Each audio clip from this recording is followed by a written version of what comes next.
Have you ever wondered why the global financial order that you trusted suddenly feels like it's unraveling right before your eyes? Because today, guys, we're talking about moves by Donald J. Trump that are actually shaking the very foundation of the world power, from the Arctic wilderness of Greenland to the capital of Venezuela, where Maduro and, Nicolas Maduro was ousted in a stunning U.S. raid earlier this month. Well, news reports are now claiming that U.S. forces may have actually used a mysterious sonic weapon that left enemy troops incapacitated. This is a story that has gone wildly viral and has sparked theories about futuristic warfare. Now, at the same time, President Trump's push to secure Greenland, defended as essential to national security, has just triggered diplomatic backlash from Denmark, NATO allies, and even nearby Nordic states. Now, the world that you thought was stable, well, that didn't last very long. In fact, this video here that I put together for you guys, this unpacks why global reserve status threatens to collapse, how advanced military technology is actually reshaping power, and what comes next for you, for me,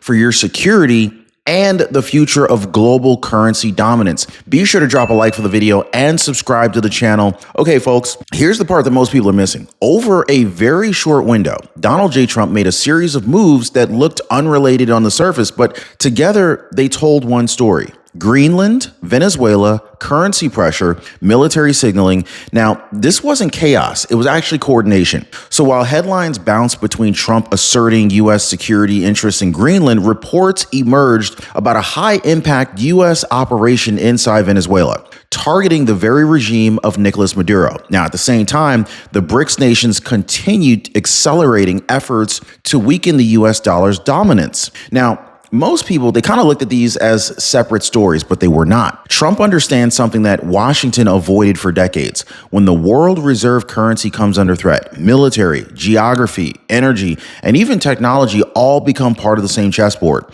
So the United States isn't just like reacting to some headlines. The United States is responding to pressure on the dollar itself. And once you see that, you realize that the old global order didn't slowly fade. It snapped quietly. And this is why this didn't last very long. Now, if you really want to understand what's happening right now, forget the personalities just for a minute, okay? I want you to focus on the system. The US dollar isn't powerful because it's paper. It's powerful because the world uses it to settle trade, price energy, and store value. Now, that status gives the United States enormous leverage without firing a single shot. But that leverage has been under attack for years. Now, the BRICS nations, especially China and Russia, they have been openly pushing alternatives to dollar settlement. Now, this didn't start with Donald Trump. The vulnerability actually traces all the way back to 1971 when the U.S. severed the dollar's link to gold. You guys remember that? I think it was President Richard Nixon. Drop a Nixon if it's Nixon. Drop the president if it's a different president that disconnected the gold currency from the U.S. dollar. But anyway,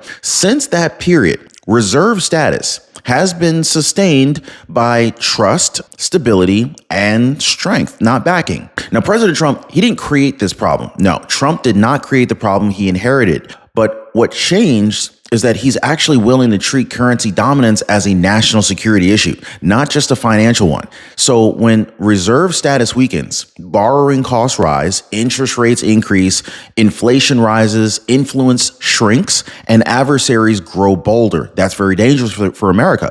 And this is why this fight isn't being waged on spreadsheets. It's actually being fought through geography, energy routes, alliances, and deterrence. And this is where the story gets even more serious. In fact, this is where the conversation stops being abstract and it starts getting personal, because when we talk about pressure on the dollar, reserve currency status, and even global instability, it's not just a geopolitical debate. This directly affects your savings, your retirement, and how exposed you are if the system shifts faster than expected. Now, if you're over 40 and you're planning to retire someday, the window to protect what you've already built may be smaller than you think. Now, most people, they never ask a critical question. Is my portfolio actually built for what's coming next? Now, a lot of investors in their 40s and 50s, they eventually realize that their money is almost entirely tied to markets and policies and paper assets with very little protection if conditions change. Now, as retirement moves from someday to on the horizon, Protection matters just as much as growth. This is why I work with Noble Gold Investments. They help investors reduce risk by adding physical gold to their portfolios. No pressure, no gimmicks, just clear answers and a strategy built around your goals. In fact, Noble Gold Investments, there's some great people to just ask questions to. You don't even have to do anything. Literally just call them up and say, hey, I'm curious about the markets. Can you kind of help me understand what's happening here? Maybe what I should do or maybe not do. Anyway, if you want to learn more, go to RonYatesGold.com. I left a link for you guys down below. Just go ahead and click the link. That's RonYatesGold.com. And of course, if you'd rather just call them on the phone, their phone number is 877-646-5347. Now, for decades, Americans were told the hard part was over. The Cold War ended, globalization won, and the system stabilized. No more great power conflict, no more existential threats, just steady growth, predictable alliances, and permanent dominance. Well, that didn't last very long. In fact, what failed wasn't one policy or one president. It was an assumption. That assumption was that once the United States became the unquestioned global power, it would stay that way automatically. That currency status or reserve currency status would renew itself forever. That adversaries would eventually fall in line. But China, they didn't fall in line. Russia didn't fold. And the BRICS didn't accept a system where the dollar sits at the center of everything. The post-Cold War illusion was that history had ended. What actually happened, though, is that competition went quiet, and then they came back faster, sharper, and more coordinated. Now, if you're feeling a little bit unsettled watching this unfold, this is because you were told that this kind of instability couldn't happen anymore. You were told that the system was locked in. It wasn't. And now the reset isn't theoretical. It's happening in real time. So this is where the Greenland story actually gets completely misunderstood. When Donald J. Trump talks about Greenland, critics jump straight to imperialism. That's the wrong frame. Greenland isn't about flags or borders, it's about infrastructure. Greenland sits astride critical Arctic routes, early warning radar lines, missile defense geometry, and rare earth mineral access. So as polar ice recedes, these routes become shorter, faster, and more strategically valuable. Now, the problem is that Denmark simply doesn't have the military or even economic capacity to secure that territory alone in a high competition world. Now, Trump sees Greenland the same way precious generations saw aircraft carriers or air bases, defensive assets that protect or prevent adversaries from getting closer. This is why Marco Rubio has been very blunt with Europe. The message isn't hostile, it's practical. If the NATO can't secure the perimeter, the United States will. Now, this is not expansion, it's fortification. And it only makes sense once you understand what's at stake. Now, Europe's reaction to Greenland has been very loud, emotional, and frankly revealing, because this was never really about Greenland. It was just about the realization that the United States may act decisively without waiting for European approval. Now, for decades, Europe operated under a very comfortable assumption. America would lead, fund, defend, and even consult. Now, that assumption's breaking. When Donald J. Trump signaled that U.S. security interests come first, European leaders panicked because it exposed how dependent they have become. And when that emotional shield cracks, something else becomes obvious too. Now, most people, they spend their entire lives pushing harder, working more hours, chasing raises, grinding endlessly, thinking that that's how you get ahead. But most people who actually build momentum, they don't think that way. That's why Flywheelers Income Society is all about. So instead of trading time for money, the focus is on building income that builds itself, assets, systems, and recurring income, recurring revenue streams that compound over time. No overnight wins, no hype, just momentum that stacks. Now, the reason that this community exists is simple. Building alone is hard. And most people are surrounded by grinders who don't even realize that there's another way to play the game.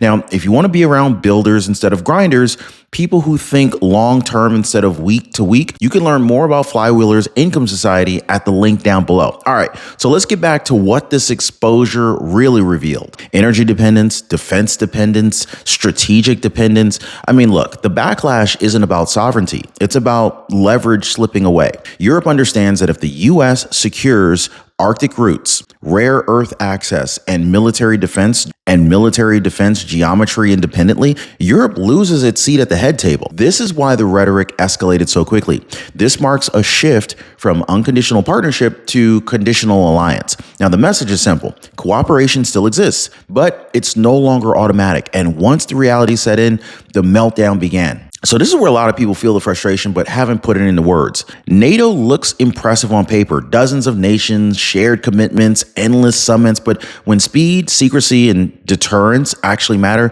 NATO moves slowly, politically, and cautiously. And the audience already knows this instinctively. Year after year, the United States shoulders the bulk of defense spending while many NATO partners underinvest, over-debate, and delay. This creates a gap between promises and readiness. And in a world of currency wars, AI competition, and rapid escalation, delays are in fact liabilities. So when Trump treats NATO as unreliable rather than essential, it resonates. Not because people hate alliances, but because they're tired of carrying them. Now, this isn't about abandoning allies. It's about recognizing that deterrence doesn't work if everyone assumes everyone else will act first. And so this is why NATO didn't collapse publicly. It just faded into relevance. And this is why it matters. Venezuela wasn't chosen at random. Nicolas Maduro, he sits at the intersection of energy leverage, geopolitical alignment, and proxy influence for China and for Russia. So when pressure is applied there, it's heard way beyond Caracas. Now, for years, Venezuela functioned as a test case, how far adversaries could push in the Western Hemisphere without consequence. Oil flows, sanctions evasion, intelligence cooperation. Venezuela touched it all. So when Donald J. Trump authorized decisive action, the signal wasn't regime change for its own sake, it was perimeter defense. So this operation mattered because it demonstrated reach, speed, and control without dragging the United States into another endless war. No prolonged occupation, no massive troop deployments, just a very clear message. Proximity to U.S. strategic interests changes the rules. Now that message right there, it wasn't for Maduro alone. It was for every power that was watching how the U.S. enforces red lines when currency, energy, and influence are on the table. Now, the reports about a so-called mysterious weapon used during the Venezuela operation exploded online for a reason. But here's where people need to slow down. The key point isn't whether the tool was sonic, electromagnetic, or something else entirely. The point is capability. Now, the United States Department of Defense, they have spent years shifting away from brute force warfare toward non-kinetic dominance. Systems that are designed to disable, overwhelm, and just control without large-scale casualties. Now, that's modernization, not science fiction. So by framing the incident as a secret weapon, critics, they missed the strategic layer. This operation here, it showcased an ability to neutralize resistance quickly, limit escalation, and even end engagements before they became wars. Now, this matters enormously in a world where every conflict risks spiraling into something bigger. This wasn't about spectacle. This is about signaling restraint and superiority all at the same time. And when you pair that with currency pressure and alliance shifts, the picture becomes clearer. The U.S. is not trying to fight everywhere. It's just trying to ensure that it never has to, in fact. And this is exactly where it hits closer to home because the most damaging systems aren't always loud. So a retiree added it up one night and froze. He had been overpaying by $200 per month for an entire year. His Medicare plan never changed, but his costs quietly did. That was $2,400 gone. No refund, no warning. And that's the pattern that you should recognize by now. Just like currency pressure, just like silent policy shifts, the most painful losses are the ones that you don't even see happening in real time. This is why I partner with Chapter, and this is exactly what Chapter helps to prevent. They review your Medicare coverage and they show you where money is quietly leaking out before another year disappears without you realizing. Now, most people, they don't even catch this on their own. This is why so many people are calling Chapter right there at the phone number on your bottom of your screen right there, 909-563-8279, or they're clicking the link down below in the description, going to askchapter.org/Ron to get clarity before the damage compounds. And of course, it's totally free service. And tell my friends over at Chapter Ron says hello, because whether it's geopolitics or it's your personal finances, the rule is the same. What you don't see is usually what costs you the most. Now, let's get back to why this mysterious weapon story spread the way that it did. So the reason that mysterious weapon story spread like wildfire isn't because people suddenly care about military hardware. I mean, it's cool, it's interesting, but I don't think people care like that. It's because the story triggered something deeper: fear, awe, and even uncertainty. And those emotions matter more than the technical details ever will. So when reports surfaced describing Venezuelan soldiers incapacitated without a traditional firefight, audiences didn't analyze specifications. They felt the implication. If the United States can end a confrontation without visible force, then old assumptions about warfare no longer apply. This is why China and Russia don't need confirmation to pay attention. Signals work even when details are unclear. Deterrence has always been psychological. I mean, you don't need to show the blueprint, you just need to show the result. And the result was unmistakable: speed, control, and zero escalation. This is why the story outran official statements. It filled a vacuum where people sensed power shifting, but hadn't seen proof yet. And so this wasn't about technology fandom. This was about realizing that the rules changed again quietly. And once that realization hits, it spreads on its own. Now, here's a part that most people still are not connecting. Military power, currency dominance, and artificial intelligence, they're not separate lanes anymore.